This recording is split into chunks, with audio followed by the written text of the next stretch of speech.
to become lost in the external. We have allowed the means by which we live to outdistance the ends for which we live.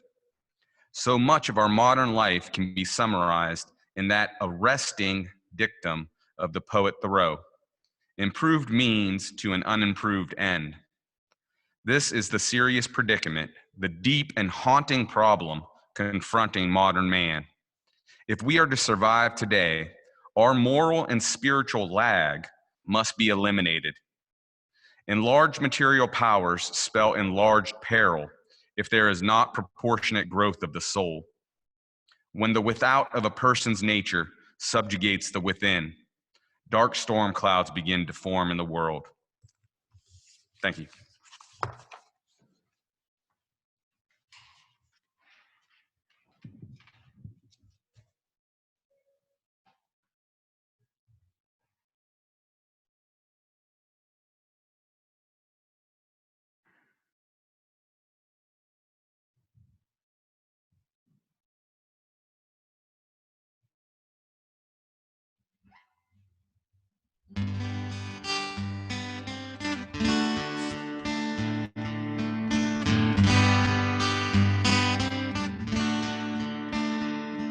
There are places I remember all my life, though some have changed, some forever, not for better. Some have gone, and some remain. All these places have their moments with lovers and friends I still can recall. Some are dead and some are living. In my life, I've loved them all.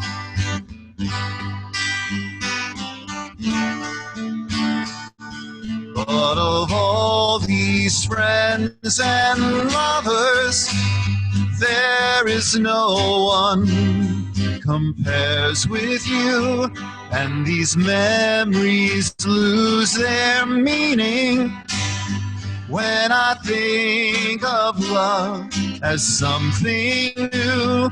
Though I know I'll never lose affection for people and things that went before. I know I'll often stop and think about them. In my life, I love you more.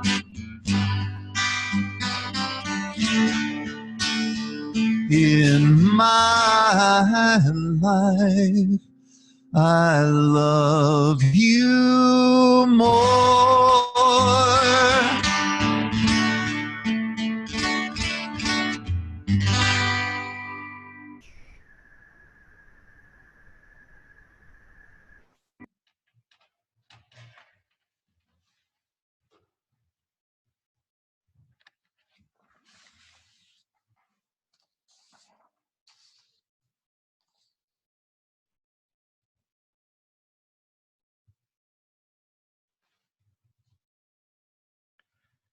There are many things I look forward to in my life. I look forward to going to a baseball game. I look forward to going to the opera. I look forward to being in a crowded bar where there are so many people you can hardly have a conversation with the person next to you. I look forward to going to a restaurant and being told they are at capacity and that I should have called earlier to make a reservation. I look forward to seeing people shop like they have all the time in the world, instead of like they're preparing for the apocalypse. On my last visit to the grocery store, I only needed to pick up a few items, and I overheard conversations I had never heard before. Now is not the time for that, I overheard. I overheard one person say, "You need to get out." No, don't come here. It's getting bad, really bad. I saw people of all ages, including a cashier, wearing medical gloves so they could put their items on the conveyor belt and then put it back in their cart. Every person's eyes were darting all around, and everyone seemed like they were in a rush, trying to escape. I wondered where they might escape to, and I couldn't think of any place. Every state in this nation has been touched by this pandemic. And oddly, this fact grounded me. There is no other place to go. There is no other place to be. No other place but here. I find myself making lists of things I look forward to. I look forward to meeting in a church building with people of all ages and backgrounds, doing what people have done since the beginning of our species. I look forward to working out again, in a gym, or on one of the workout stations across the street from our park on Elm Street, and not have to worry about transmitting a virus with no vaccine. I look forward to getting a haircut again. I regret not getting one 2 weeks ago, and now wonder if I'm going to start to look like a caveman slowly but surely in front of you via Zoom. My barber has closed his doors. It was never my ambition to learn how to cut my own hair. It was never my ambition to have a completely virtual church like we have right now. But it seems we are all becoming different versions of ourselves in this time. Now that the borders of our country are closed to most kind of travel, I find myself feeling like traveling, wanting to stroll streets in London, see Guadalajara, Montreal. I look forward to doing that. I look forward to not having to ask what is essential and non-essential from the perspective of our government. Is church essential or non-essential? Of course, if you ask me if it is essential to have a community that continues to investigate what it really means to be human, if it is essential to have someone somewhere who believes we are more than consumers, more than our job title, more than our temporary limited identities. If you ask me if it is essential or non-essential to have someone who understands that breathing and life are worth paying attention to with humility and awe, if you ask me if it is essential or non-essential to choose what we find worthwhile for ourselves, to choose what to worship in this time of difficulty and strife, well, I bet you know my answer. I look forward to holding someone's hand without fear. I look forward to taking something from the world home without having to disinfect it first. I look forward to a day when parents can visit their grown children and give them a hug, and grandparents can see their grandchildren again.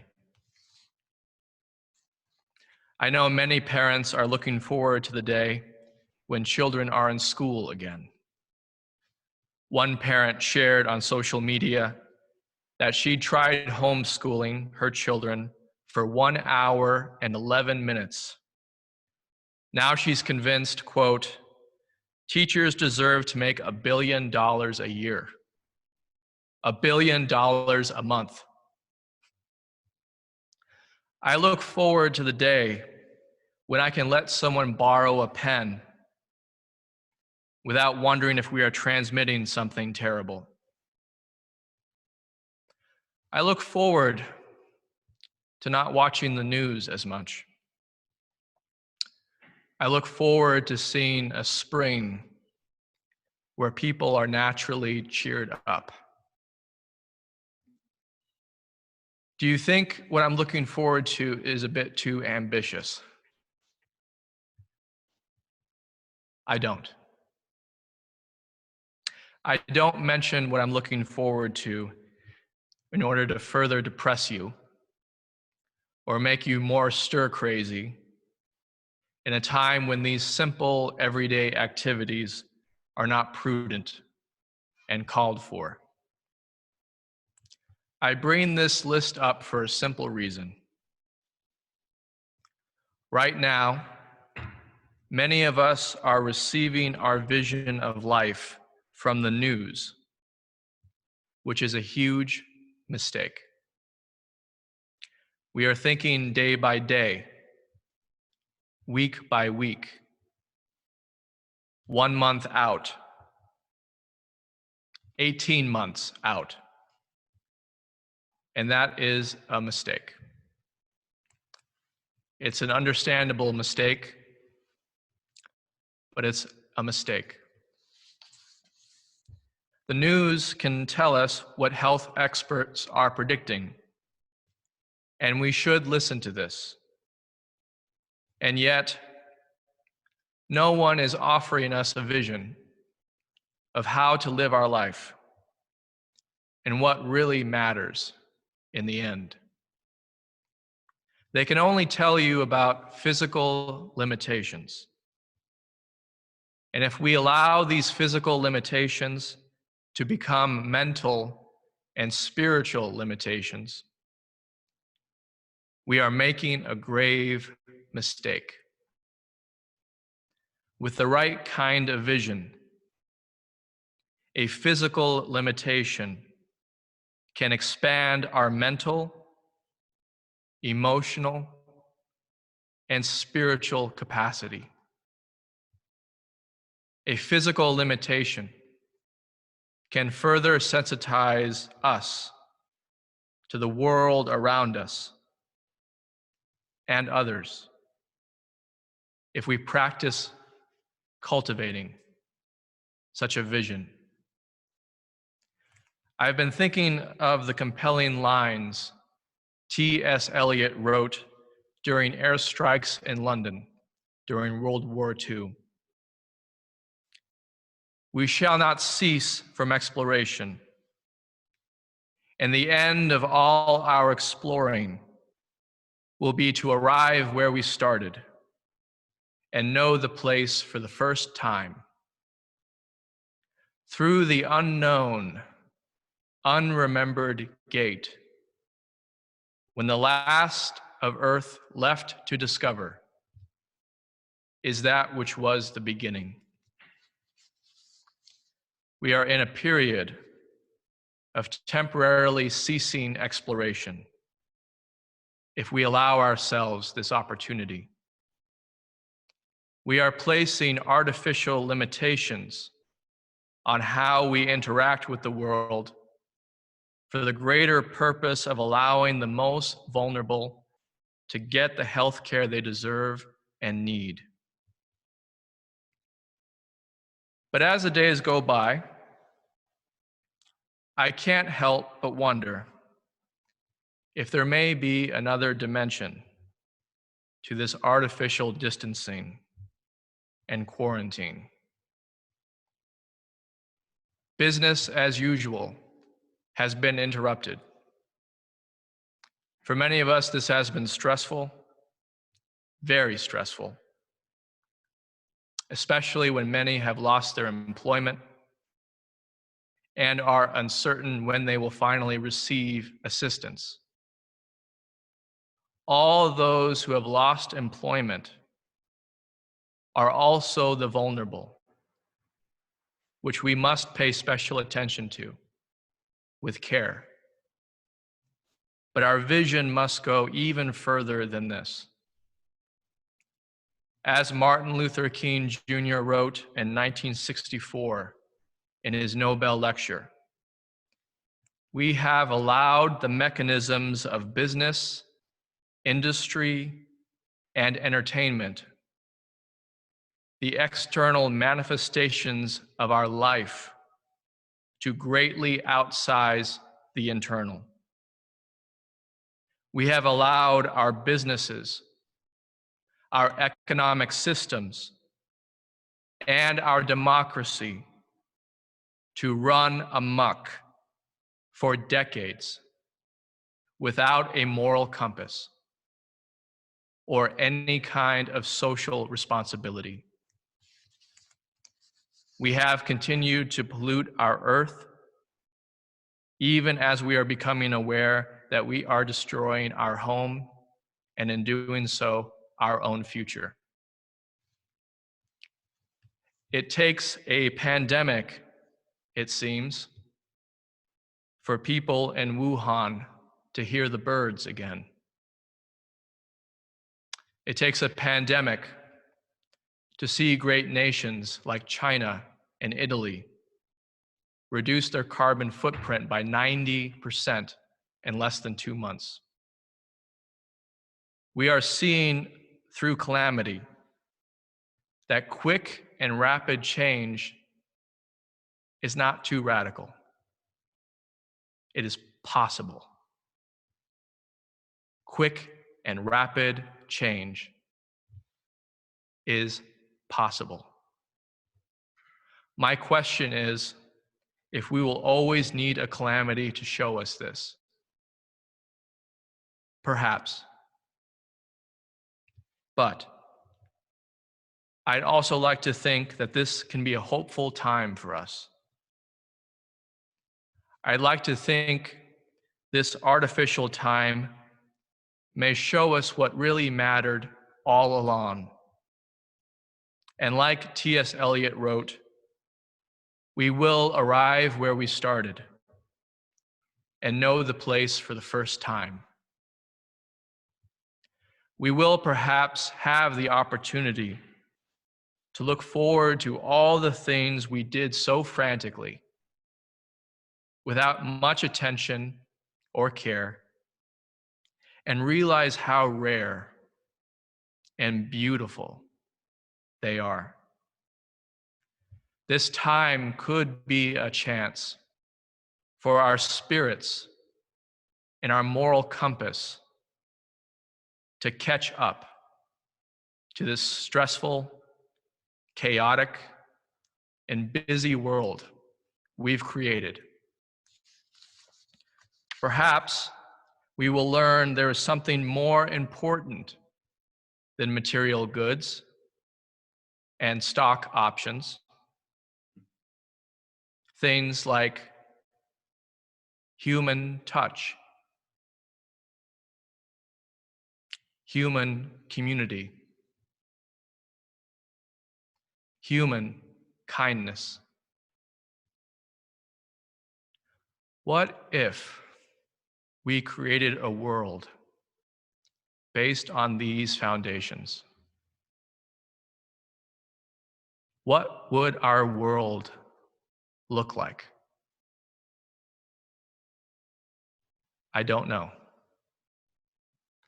but I'm looking forward to it.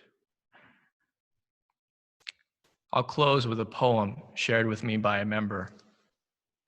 It's called Lockdown by Brother Richard of the Capuchin Franciscans. Yes, there is fear. Yes, there is isolation. Yes, there is panic buying. Yes, there is sickness. Yes, there is even death. But they say that in Wuhan, after so many years of noise, you can hear the birds again. They say that after just a few weeks of quiet, the sky is no longer thick with fumes, but blue and gray and clear. They say that in the streets of Assisi, people are singing together, to each other, across the empty squares, keeping their windows open so that those who are alone may hear the sounds of family around them. They say that a hotel in the west of Ireland is offering free meals and delivery to the housebound. Today, a young woman I know is busy spreading flyers with her number through the neighborhood so that the elders may have someone to call on. Today, churches, synagogues, mosques, and temples are preparing to welcome and shelter the homeless, the sick, the weary. All over the world, people are slowing down and reflecting. All over the world, people are looking at their neighbors in a new way. All over the world, people are waking up to a new reality, to how big we really are, to how little control we really have, to what really matters, to love. So we pray and we remember that. Yes, there is fear, but there does not have to be hate. Yes, there is isolation, but there does not have to be loneliness. Yes, there is panic buying, but there doesn't have to be meanness. Yes, there is sickness, but there does not have to be a disease of the soul. Yes, there is even death, but there always can be a rebirth of love. Wake to the choices you make as to how you live now. Today, breathe. Listen behind the factory noises of your panic. The birds are singing again. The sky is clearing. Spring is coming. And we are always encompassed by love. Open the windows of your soul. And though you may not be able to touch across the empty square, sing. Please pray with me. Spirit of love, please open our eyes to the beauty of spring. Please open our minds to visions of what we might become. Please open our hearts to our neighbors, especially to those we won't see in person. May we open ourselves to the most vulnerable among us and keep them in our hearts and minds during this difficult time. And may we always know, the music of life is there for us, always. All this we pray. Amen.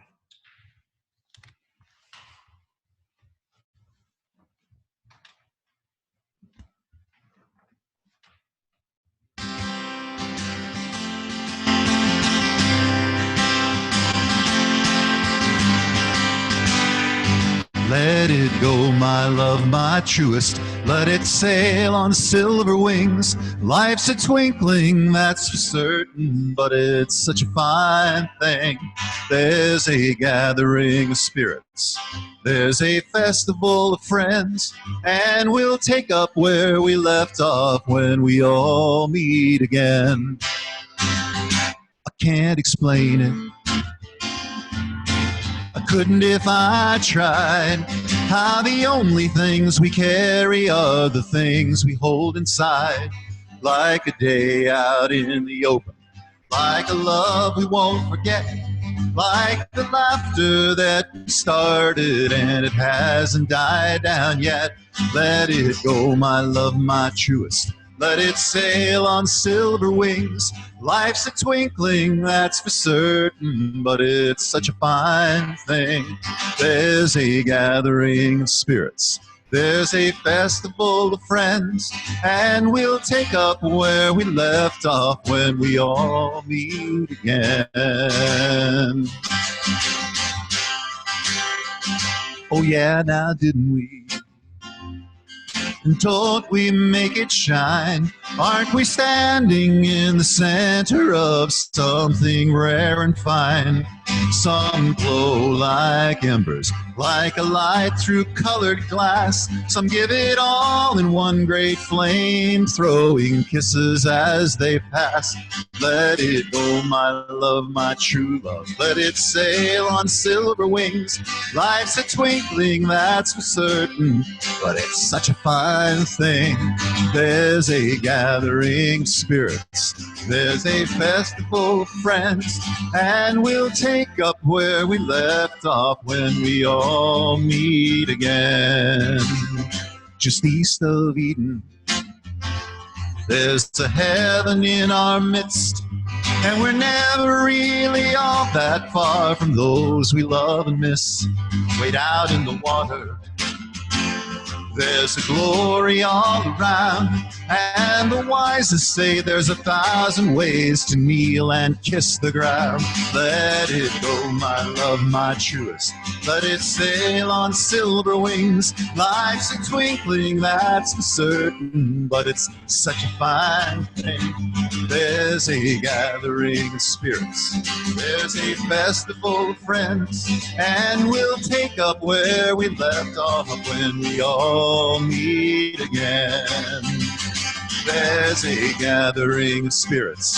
There's a festival of friends, and we'll take up where we left off when we all meet again.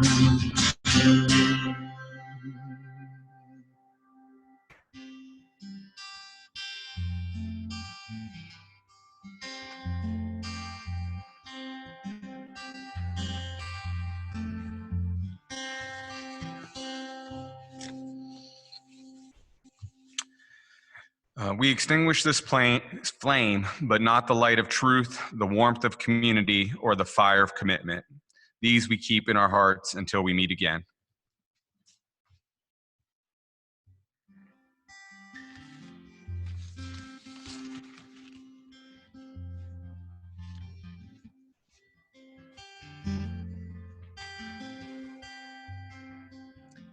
As you depart, please remember the one great fact.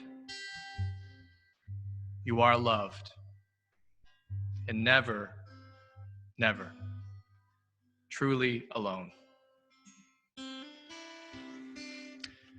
Thank you for joining us for service. Now is a chance we can have a talk back if anyone has any comments or anything they'd like to say about the service or about your experience or what it made you think of. I'll be able to hear you through a speaker, so we can unmute everyone and everybody.